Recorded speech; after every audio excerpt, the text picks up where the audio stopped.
Hai, selamat malam. Selamat berjumpa kembali dengan saya di channel Senandung Malam. Malam ini saya akan menceritakan sebuah cerita mistis yang berjudul Wulan Getih. Malam di mana tumbal berjatuhan. Cerita ini saya ambil dari akun Twitter yang bernama @restupa71830152. Untuk kalian yang ingin langsung membacanya, silahkan kunjungi akun Twitternya yang akan saya sertakan di kolom deskripsi. Dan juga jangan lupa untuk memfollow akun Twitter si penulis. Sebelum saya menceritakan kisahnya, silahkan subscribe dahulu ke channel saya dan juga jangan lupa untuk menekan tanda like.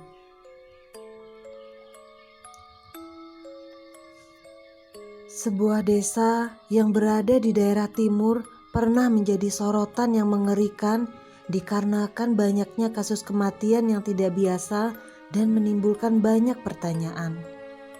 Salah satunya adalah kasus saat bulan memiliki warna merah. Hawa keberadaan para orang-orang yang sedang ngilmu masih sering menjadi momok menakutkan oleh orang-orang di sana. Namanya Pak Muji. Dia adalah orang yang dulunya mendalami ilmu hitam yang dikenal oleh para warga karena kesaktiannya. Namun semenjak menikah dengan Bu Marsya, Pak Muji bertobat dan tidak mendalami hal itu lagi.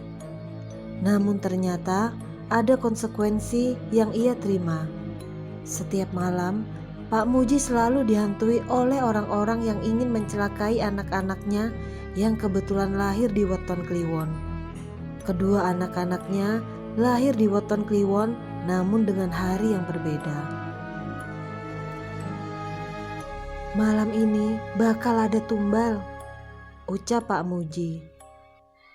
Malam yang hening dan tidak ada gerak-gerik angin besar yang mampu menghempaskan pepohonan menjadi sebuah ketakutan orang-orang yang mendiami sebuah desa di salah satu daerah di timur. Loh, kenapa Pak? Ada apa di malam ini? Tanya Bu Masria. Dahulu ada orang-orang yang ingin mengambil dan menjara anak-anak yang lahir di Weton Kliwon. Mereka semua satu perguruan denganku. Perguruan? Teman-temanmu dulu Pak? Tanya Bu Marsya. Pak Muji hanya terdiam. Dia tidak menjawab pertanyaan istrinya. Sembari melihat gemerlap malam yang begitu terasa hawa mematikannya. Pak Muji teringat dengan situasi yang sama saat tragedi massal kematian para anak-anak dikarenakan ulah seseorang yang sedang melakukan ngilmu untuk kepentingan pribadinya. Jaga anak-anak ya Bu. Bapak mau kemana? Anak-anak harus tahu setiap Selasa Kliwon mereka tidak boleh keluar rumah. Selasa Kliwon, malam penuh tumbal Bu. Pak Muji keluar dari rumahnya. Ia kemudian berjalan ke bagian belakang rumahnya untuk mengecek sesuatu. Bu Masria membuntuti dari belakang. Ia tidak tahu apa yang akan dilakukan oleh suaminya di belakang rumah. Namun sayup-sayup terdengar suara mengerikan yang nadanya sangat berat. Kliwon. Tiba-tiba Bu Masriah mendengar teriakan kencang yang berasal dari belakang rumah. Ia kemudian berlari ke arah belakang rumah untuk memastikan apa yang sedang terjadi. Saat dimana Bu Masriah membuka pintu belakang rumah, ia terkejut bukan main tatkala melihat suaminya telah meninggal dunia dengan posisi sedang bersujud dan menghadap ke arah rembulan yang warnanya sudah berwarna merah darah. Bapak! Teriak Bu Masriah. Kematian Pak Muji bukanlah kematian yang aneh. Hampir tiap warga di desa itu mendapati kematian aneh yang terjadi di desa yang diyakini sebagai desa penuh dengan tumbal. Sebelum Pak Muji, ada beberapa warga yang sudah meninggal dunia. Di antaranya adalah seorang petani yang kala itu sedang berjalan di sekitar rumahnya. Tujuan awalnya adalah melihat hewan ternaknya yang malam itu benar-benar sangat berisik. Yang ditakutkannya adalah ular atau hewan buas yang sedang mengincar ternaknya. Namun, bersamaan dengan munculnya bulan berwarna merah, petani itu berteriak kencang sembari mengucapkan kalimat yang sama, yaitu Kliwon.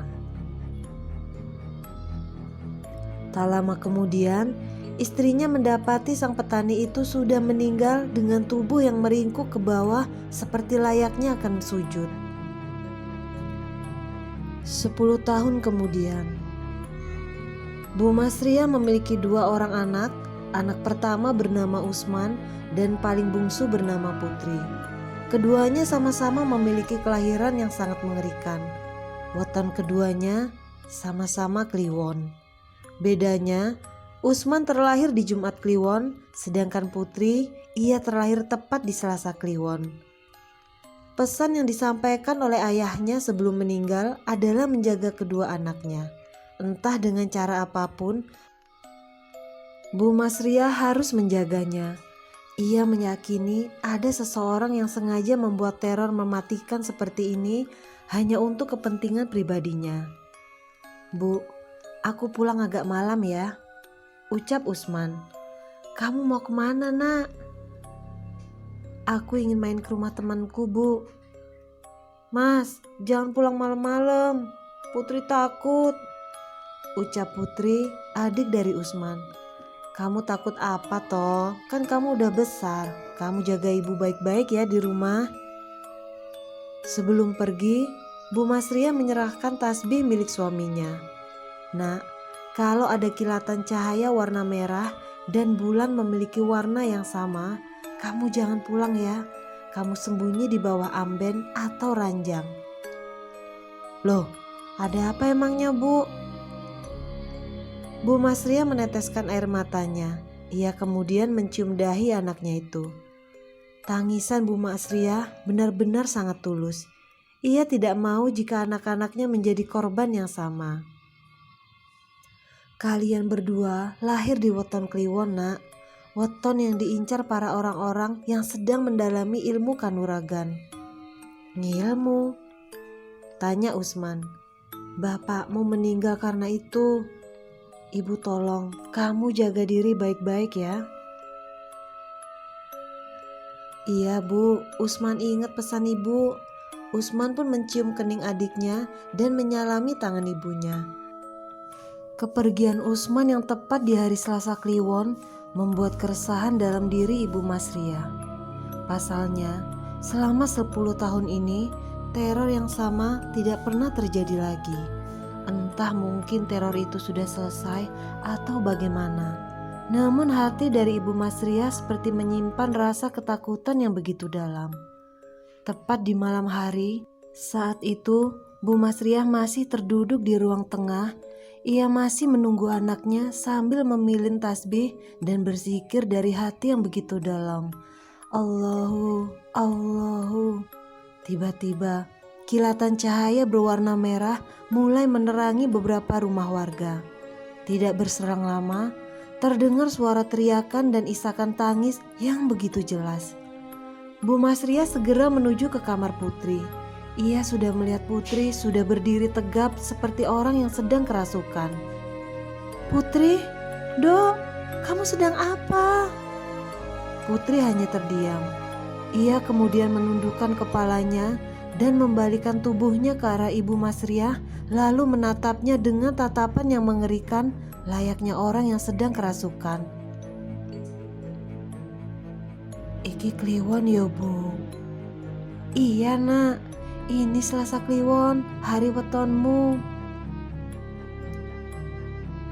Bulannya berwarna merah ya, Bu." "Jangan bilang kamu sedang dirasuki, Nak." Putri pun berjalan ke arah ibunya sembari menggerakkan kepalanya dan mengarahkan kedua tangannya ke arah Bu Masriah. Dan bersamaan dengan itu, kilatan cahaya merah menyambar rumahnya hingga menimbulkan kegaduhan. Bu Masria pun menutupi telinganya dan bertekuk lutut di hadapan Putri. Saat yang bersamaan, Putri langsung berlari dan meninggalkan Bu Masria yang sedang mengalami panik hingga menutupi kedua telinganya. Saat Bu Masria membuka kedua matanya, ia tidak menemukan anaknya di dalam kamar.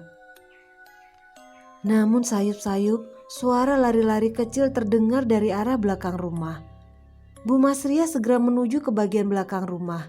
Ia menyadari akan ada sesuatu yang terjadi kepada anaknya. Tatkala pintu belakang terbuka, Bu Masria terkejut saat melihat sosok gede dur sedang memegangi kepalanya sembari mengusap-ngusap secara perlahan rambut Putri. "Lepaskan anakku!" Namun Putri telah dulu mengucapkan kalimat yang sama seperti apa yang diucapkan oleh orang-orang yang sudah menjadi korban tepat di malam bulan merah itu. Kliwon. Tidak berserang lama, sosok itu seperti mencabut sesuatu dari dalam tubuh Putri dan berjalan meninggalkannya. Sementara Putri, ia sudah tak sadarkan diri dengan posisi seperti orang yang sedang bersujud dan menghadap ke arah bulan berwarna merah itu. "Putri!" teriak ibu. Tepat di keesokan harinya, para warga membawa jasad seorang laki-laki ke rumah Bu Masria. Saat Bu Masria membuka jasad itu, ternyata dia adalah Usman yang telah meninggal dunia. Kedua anak dari Bu Masria meninggal dunia tepat di hari weton Kliwon. Kematian yang terjadi kepada keluarga Bu Masria tidak terlepas dari ikatan suaminya, yaitu Pak Muji yang dulunya pernah melakukan ngilmu di masa muda dan meninggalkannya tanpa melepaskan ikatannya terlebih dahulu. Sehingga petaka yang mematikan menyerang satu keluarga penuh dalam kondisi dan situasi yang sama.